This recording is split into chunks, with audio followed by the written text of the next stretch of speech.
us to an idea called, it's a fun word, textual criticism. And what textual criticism is, very important to understand this. What textual criticism is when we take this book, for example, the Bible, made of the Old and the New Testament. So if we look at just the New Testament, it starts at Matthew, goes to Revelation. If we look at just the New Testament, which is about this much, if we look at just the New Testament, the truth is this, and I'll just be honest, transparent. We don't have the original. When Matthew wrote the book of Matthew, we do not have the piece of paper that Matthew put his hand to and wrote it down. We just don't have it. It's that simple.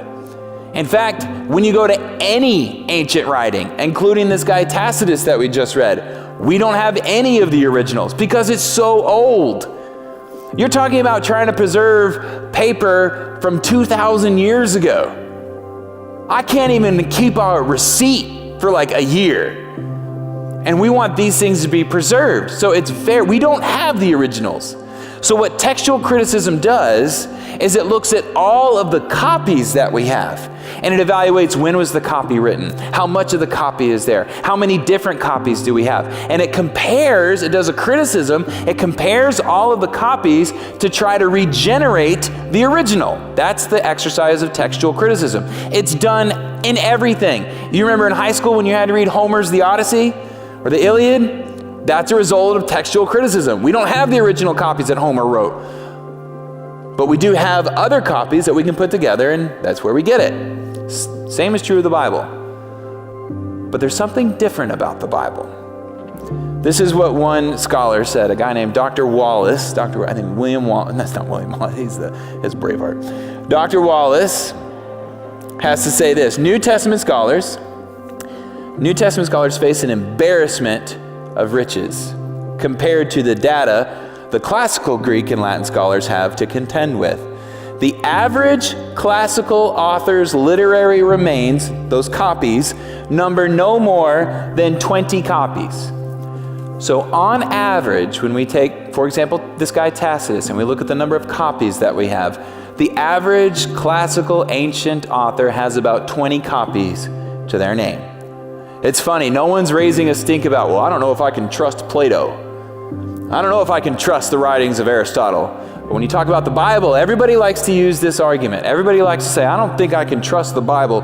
Because really, the Bible's been copied and translated so many times over the years. How do we know that we even have the original? It's like the telephone game we played when we were kids. One person starts with a message and they tell it to the next person who tells it to the next person. And by the time you get to the end, it's a completely different message. So I can't trust this thing. Okay?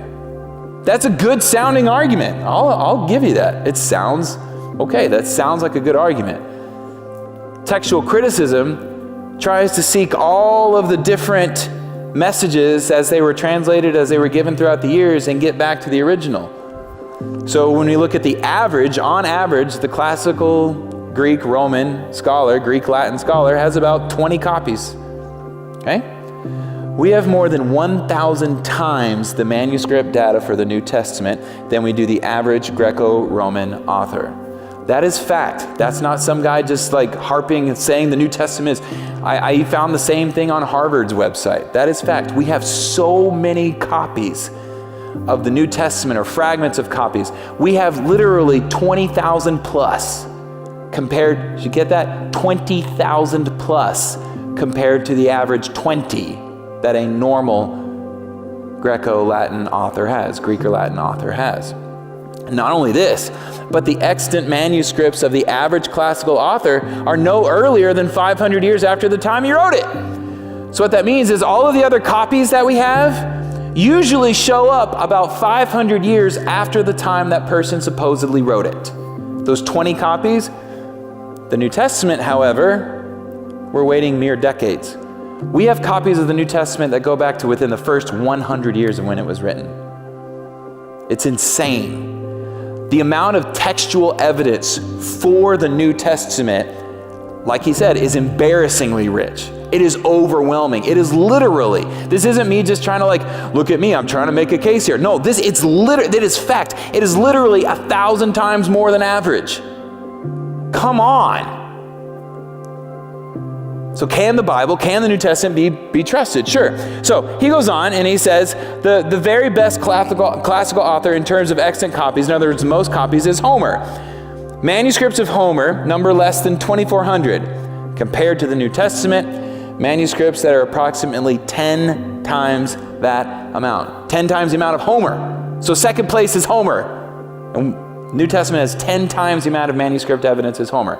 So then when the textual critics get into all of these various fragments and they start examining them, start evaluating, they start comparing them, the lowest number that I could find was that all of these 20,000 fragments are in 95% agreement with each other. They are 95% identical, 5% of variance. I found one stat that said they were 99.5% variant from each other. So the New Testament is overwhelmingly stronger than any other ancient writing, like embarrassingly so. So when we say, can we trust what's in the Bible? Here's what we can trust about the Bible, and I think this is based on hard fact.